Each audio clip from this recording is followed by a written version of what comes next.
Good morning students, I am Ashok Kumar from Bhaurav Dewas Saraswati Vidya. Today I am going to teach you the question answer of the chapter The Essays That Made Trees Bloom. This is the chapter from the book Honeycomb, and this chapter is for class 7. So today students we would discuss about the question answer of this chapter. So this is the part thing. So first of all, the question 1, why did the neighbor kill the dog? So I have already discussed about this chapter, about this question. So the greedy neighbors थे heard about the good luck brought to the couple by the dog. तो जो dog के द्वारा जो couple का जो good luck हुआ था, तो दे गॉट ज्वेलर्स, इसलिए वो बहुत ज़्यादा ईर्ष्यालु हो गए, इस बात से वो बहुत ज़्यादा जल गए. They coax the dog into their garden. Coax का मीन्स मैंने बताया था बहलाना फुसलाना, in the hope that he would find a beauty treasure for them. अब वो उसे बहला फुसला कर ले गए कि वो उसके लिए ट्रेजर को फाइंड आउट करेंगे. But the dog scratch and pawed the ground under a pine tree. Immediately they started digging the ground but in vain. लेकिन जब उन्होंने वो डॉग ने ले गया और उन्होंने स्क्रैच किया डॉग ने, और जब उन्होंने उस ज़मीन को खोदा तो they found nothing but a dead kitten. उन्होंने क्या पाया? एक मृत बिल्ली का बच्चा पाया. So they became furious at the dog और killed him. Okay, now the next is I have already told you the answers of these three questions. Okay, so as if we talk about the first question, the old farmer and his wife loved the dog. वो उससे क्यों प्यार करते थे? As if it was their own baby. And second, when the old couple became rich, उन्होंने क्या किया? Lived comfortably and were generous towards their poor neighbor. And third, the greedy couple borrowed the mill and the mortar to make a pile of gold. Okay students, so next page number 63, working with the text. The old farmer is a kind person. What evidence of his kindness do you find in the first two paragraph? तो उस first to paragraph में आप कौन कौन से वो point out करते हैं? तो the old farmer was a kind person. जो ओल्ड फार्मर जो था वो काइंड पर्सन था. He and his wife loved their pet dog as their child. They fed him fish from their own chopstick. वो उसे अपने चॉपस्टिक से खिलाते थे. And all the boiled rice he wanted. और जितने वो उनके चावल खाना चाहता था वो उन्हें खाता था. So he was patient and kind to everything that had life and often turned up a stall on purpose to give food to the birds.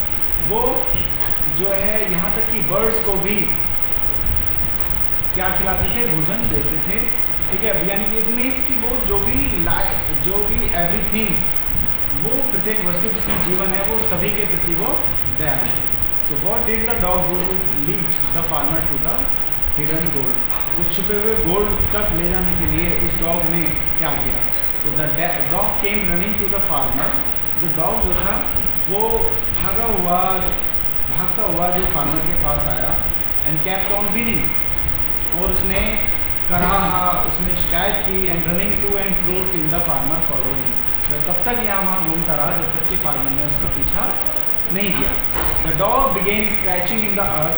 अब डॉग ने अर्थ को स्क्रैच करना शुरू किया. Thinking it was possibly a buried bone और fish. उसने ये सोचा किसान ने कि यहाँ पर ज़रूर कोई या तो बोन है, हड्डी का टुकड़ा है, या फिर फिश है. तो the farmer struck his hoe in the earth and found the hidden gold. In this way the dog led the farmer to the hidden gold. अब जब उसने उसे खोदा तो वहाँ पर एक हिडन गोल्ड का एक ट्रेजर था जो उस डॉग के द्वारा वो मिला. तो how did the spirit of the dog help the farmer first. और सेकेंड क्वेश्चन है बेटा, how did it help next. सबसे पहले जो डॉग की स्पिरिट ने फार्मर की कैसे हेल्प की और उसके बाद उसने क्या किया. तो फर्स्ट क्वेश्चन का आंसर है, after the dog death the dog kept helping the farmer. उसने फार्मर की सहायता की. The spirit of the dog आज the farmer in his dream to cut down the pine tree. तो उस स्पिरिट ने कहा कि पाइन ट्री है उसे आप काटो ओवर हिज ग्रेव, जो उसकी ग्रेव के ऊपर है. एंड मेक अ मोटर, और एक मोटर बनाइए, एक इमाम दस्ता जिससे किसी वस्तु को कूदा जाता है. For rice pastry and A mill for bean sauce. जो पेस्ट्री बनाते हैं, ठीक है, वो बनाते हैं मिल पर, तो वो एक बनाओ. So and the next answer is how did it help in next.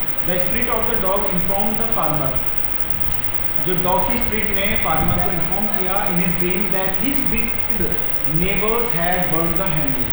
उसने बताया कि जो हैंडमिल है उसे जला दिया गया है। अब उस डॉग ने, डेड डॉग ने एडवाइस दी, the soul of the dead dog advice him to take the ashes of the hill and sprinkle them on the wither tree. और उसने कहा कि इसे छिड़को सूखे पेड़ों पर, so that they would bloom. And the last question is, what did the daimyo reward the farmer but punish his neighbour for the same act. वो क्यों उस डेमियो ने फार्मर को रिवार्ड किया और क्यों जो दूसरे जो दुष्ट नेबर थे उसे क्यों पनिश किया। So the farmer had the magical ashes. Farmer के पास तो मैजिकल एशेस थे। He made the old with the cherry tree blossom. उसके द्वारा तो वो चेरी ट्री था वो ब्लोजम हो गया once again by sprinkle the ashes. So the daimyo rewarded the farmer for this. और इसका ही आंसर होना चाहिए कि सेम एक्ट पर उसे क्यों डेथ उसे बहुत ज़्यादा उसे पनिश किया। So when his greedy neighbour heard about he took the ashes and when Demio was passing on the highway he threw a handful of ashes over the tree। तो उसने मुट्ठी भर जो ashes था वो पेड़ के ऊपर फेंका। The tree did not blossom, rather wind blew the fine dust। और वो डस्ट को जो विंड थी वो उसे बहाकर ले गई in the noses and eyes of the daimyo and his wife. So that is why his neighbour was punish. उसके पड़ोसी को पनिश दिया गया फॉर द सेम एक्ट, क्योंकि इसके कारण जो डेमियो और जो उसकी वाइफ थी उनको काफ़ी ज़्यादा प्रॉब्लम्स हुई उनकी नोज़ में और आइज़ में। और एक्सेप्ट दिस जो उनका एक जो उनकी एक रेस्पेक्ट थी वो भी काफ़ी ज़्यादा लोगों के सामने उसे एक डिसऑनेस्ट की तरफ चली गई, वो बेइज्जती की ओर चली गई। So students, you are to write these questions answers in your fair notebook. If there is any problem, so you can ask to me. Thank you.